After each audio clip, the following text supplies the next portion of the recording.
Good morning my dear brothers and sisters in Christ. మన ప్రభువును ప్రియకుమారుడైన యేసుక్రీస్తు వారి ఉన్నతమైన నామంలో, శ్రేష్టమైన నామంలో ఈ ఉదయకాల సమయమందు అందరికీ వందనాలు తెలియజేస్తున్నాను. అందరూ క్షేమంగా ఉన్నారా? మీ అందరూ క్షేమంగా ఉండాలని ప్రతినిత్యం మీ కొరకు ప్రార్థిస్తున్నాం. చాలామంది రోజు కూడా ఏదో విషయం మీద భయపడుతూ ఉంటారు. కానీ మనం భయపడవలసిన అవసరం లేదు. ఎందుకంటే మన దేవుడు సర్వశక్తివంతుడు కనుక మనకు ప్రతి దినము 365 రోజులు కూడా భయపడద్దు అని చెప్పి దేవుడు ఎంతగానో మనకు సెలవిచ్చున్నాడు. ఎందుకంటే ఆయన కృప మనకు తోడై ఉంటది కనుక. మరి రోజు దేవుని వాగ్దానంలోకి వెళ్దామా? యెషయా గ్రంథము 54వ అధ్యాయం 5వ వచనం.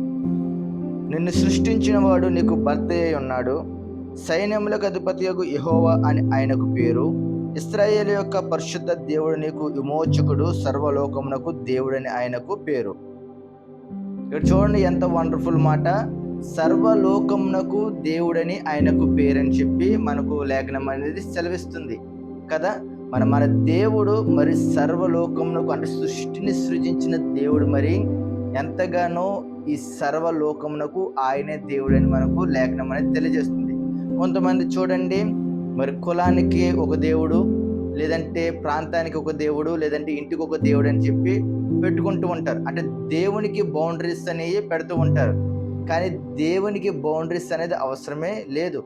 చాలామంది అజ్ఞానులు వాళ్ళే జ్ఞానులు అనుకుని చెప్పి మన దేవుడు ఒక కులానికే దేవుడు అని చెప్పి అంటూ ఉంటారు. కానీ నిజమైన జ్ఞానం ఎరిగిన వారైతే దేవునికి కులమే లేదు, దేవునికి మతమే లేదు, దేవునికి ప్రాంతం అనే భేదం అనేది కూడా లేదు. నిజంగా దేవునికి ఒక ప్రాంతం అంటూ ఉంటుందా? ఉండదు కదా. ఎందుకంటే ఈ లోకమునే సృష్టించిన దేవునికి ప్రాంతంతో సంబంధం లేదు, కులంతో సంబంధం లేదు, అలాగే మతానికి కూడా సంబంధం అనేది లేదు. కానీ కొంతమంది దేవతలు, దేవుళ్ళు ఎంతగానో కొన్ని ప్రాంతాలకు మాత్రమే పరిమితమై ఉంటారు వాళ్ళ జ్ఞానం బట్టి. కానీ నిజమైన జ్ఞానం ఎరిగిన వారు నిజమైన దేవుడు ఎవరైనా చూసుకున్నట్లయితే ప్రపంచం అంతటా కూడా వ్యాప్తి చెంది ఉన్న దేవుడు ఎవరైనా ఉన్నారంటే ప్రభు అయిన యేసుక్రీస్తు ప్రభువారు కదా. మన దేవుడు సర్వలోకములోనూ ప్రపంచమంతా కూడా ఎంతగానో ఉన్నారు. ప్రపంచం అంతటా కూడా ఆయనను ఆరాధించేవారు, ఆయనను గణపరిచేవారు ఎంతగానో ఉన్నారు.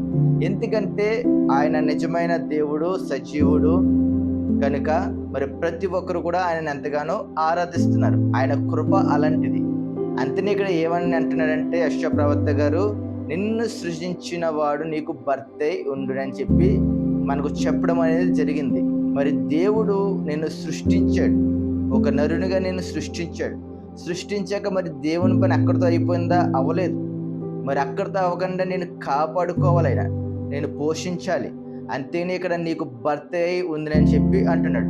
ఇది హీబ్రూ భాషలో, మనం ఇంగ్లీష్లో హస్బెండ్ ఉంది, కానీ హీబ్రూ భాషలో మనం చూసుకున్నట్లయితే దీనికి మాస్టర్ అంటే యజమానుడు అని దీనికి పేరు. యజమానుడు అంటే ఒక కుటుంబానికి యజమానుడు తన కుటుంబాన్ని ఎలాగైతే కాపాడుకుంటాడో మన ప్రభు అయిన యేసుక్రీస్తు ప్రభు మనల్ని కూడా అలా యజమాని ప్లేస్లో ఉండి ఆయన మనల్ని కాపాడుకుంటున్నాడు. దేవుడు నిన్ను మలిచిన సృష్టికర్త మాత్రమే కాదు, నీతో అత్యంత సన్నిహితమైన సంబంధాన్ని కోరుకుంటున్నాడు. బైబిల్లో భర్త అనే పదం రక్షణ, పోషణ మరియు నమ్మకత్వానికి సాదృశ్యం. ఈ అధ్యాయం ప్రారంభంలో ఇశ్రాయేలు లేదంటే ఒక విశ్వాసి ఒంటరితనంగా ఉన్నారని భావించడం అనేది జరిగింది. కానీ నీవు ఎప్పుడైతే ఒంటరితనంగా ఉన్నావో అప్పుడు దేవుడు నీకు ఒక హస్బెండ్, అంటే ఒక భర్తగా, ఒక యజమానుడిగా ఉంటానని నీకు వాగ్దానం అనేది చేస్తున్నాడు. అంటే నువ్వు ఒంటరి వాడివైతే కాదు, ఎందుకంటే నీకు దేవుడు తోడై ఉన్నాడు. ఒక తండ్రి లేని వారికి ఆయన తండ్రిగా ఉంటానని మనకు సెలవిచ్చున్న లేఖనంలో, అలాగే భర్త లేని వారికి ఒక యజమానుడిగా ఆయన ఉంటానని సెలవిచ్చున్నాడు. సరే, ఆయన ప్రేమ ఎంత ఉన్నతమైనదో. అందుకే ఇక్కడ నేను నీకు భర్త అయి ఉండడం ద్వారా ఆమెకు ఉన్న ఒంటరితన అవమానాన్ని తీసివేయడం అనేది జరుగుతుంది. ఎందుకంటే ఎంతగానో ఒంటరిగా ఎవరు లేరు నాకు అనే లోటుతో ఎంతో విభ్రాంతి చెందుతూ ఎంతగానో బాధపడుతూ ఉంటారు. అలాంటి వారికి దేవుడు గొప్ప వాగ్దానం అనేది ఇస్తున్నాడు. వాగ్దానం చేసిన నమ్మదగిన వాడు. ఎందుకంటే దేవుడు మనకు భర్తగా ఉంటానని చెప్పి సెలవిస్తున్నాడు. ఆయన సామర్థ్యం మనం చూసుకున్నట్లయితే నిన్ను ప్రేమిస్తున్న నీ భర్తని అంటే నీ హస్బెండ్ సర్వలోక అధిపతి, భూలోక సైన్యములందరికీ కన్నా అధిపతి అయిన, అలాగే భూలోక శక్తులపై అధికారము కలిగిన మరి సర్వలోక శక్తిమంతుడు మరి మన ప్రభు అయిన దేవుడు. ఇక్కడ బైబిల్ థియాలజీ దైవశాస్త్రం ప్రకారం మనం చూసుకున్నట్లయితే నిబంధన నమ్మకత్వం, కోవెనెంటెడ్ ఫెయిత్ఫుల్నెస్ అంటే ఏంటంటే దేవుడు మనతో ఒక నిబంధన అనేది చేస్తున్నాడు. ఆ నిబంధనకు తగినట్లుగా ఆయన నమ్మకం కలిగి ఉన్నాడు. అది ఏంటంటే పాత నిబంధనల కాలంలో మరి దేవుణ్ణి భర్తగా వారు కొలిచేవారు. ఇశ్రాయేలు ప్రజలు దేవునికి దూరమై నమ్మక ద్రోహం చేసిన దేవుడు వారితో చేసిన నిబంధన అంటే వారితో చేసిన నిబంధన ఈ దేవుడు మర్చిపోలేదు. ఇక్కడ సృష్టికర్త అనే పదం దేవుని సార్వభౌమాధికారాన్ని చూపిస్తే, మరి భర్త అనే పదం ఆయనకున్న కనికరాన్ని సంబంధాన్ని చూపడుతుంది. మరి పరిశుద్ధుడైన దేవుడు పాపి లోకములో ఉన్న మనల్ని కాపాడడానికి తన కుమారుని ఆయన ఎంతగానో పంపించడం అనేది జరిగింది. చూసారా, లోకంలో మనుషులు మనం విడిచిపెట్టి వెళ్ళినా మన దేవుడు మనకు తోడై ఉన్నాడు. ఆయన సైన్యములకు అధిపతి యెహోవా అని మనం నమ్మినట్లయితే ఆయన మనకి ఇప్పుడు కూడా ఎల్లప్పుడూ కూడా తోడై ఉంటాడు. భర్తలా మన కన్నీరు తుడిచేవాడు, ఒక తండ్రిలా మనల్ని ప్రేమించేవాడు, ఒక కాపరిలుగా మనం మార్గంలో తప్పిపోకుండా మనల్ని కాపాడుతూ ఉండేవాడు నిజమైన మన దేవుడు. ఈరోజు మరి నీ జీవితంలో నువ్వు దేనికోసం బాధపడుతున్నావు? ఒంటరిగా ఉన్నానని బాధపడుతున్నావా? అయితే ఏ క్షణము కూడా నువ్వు ఒంటరిగా ఉన్నానని ఎప్పుడు కూడా బాధపడకు. ఎందుకంటే నీ దేవుడు నీకు తోడై ఉన్నాడు. నిజంగా నీకు భర్త అయి ఉన్నాడు, లేదంటే నీకు తండ్రి అయి ఉన్నాడు, లేదంటే నీకు ఒక కాపరిగా ఆయన ఉన్నాడు. ఆయన ఇలాంటి వ్యక్తి కూడా కాదు. సర్వ సైన్యములకు అధిపతియగు దేవుడని చెప్పి మనకు లేఖనం అనేది సెలవిస్తుంది. అంటే ఈ భూలోక సర్వ సృష్టి కూడా ఆయన అధిపతి.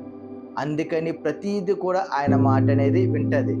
నువ్వు ఎప్పుడైతే మరి బాధపడుతున్నావో, మరి ఎప్పుడైతే మరి దేవునికి నువ్వు ఎప్పుడైతే మరి నీలో బాధ ఉందో, ఒంటరితనం ఉందో, నీ కన్నీటితో నువ్వు రోదన చెల్లిస్తున్నావో, మరి ఒక్కసారి ఆ రోదన అంతా నువ్వు దేవుని దగ్గర మరి అంగలార్చి మరి ప్రార్థించినట్లయితే మరి దేవుడు నీకు తోడై ఉంటాడు. నీ చెయ్యి అన్నడు కూడా ఆయన విడువడు.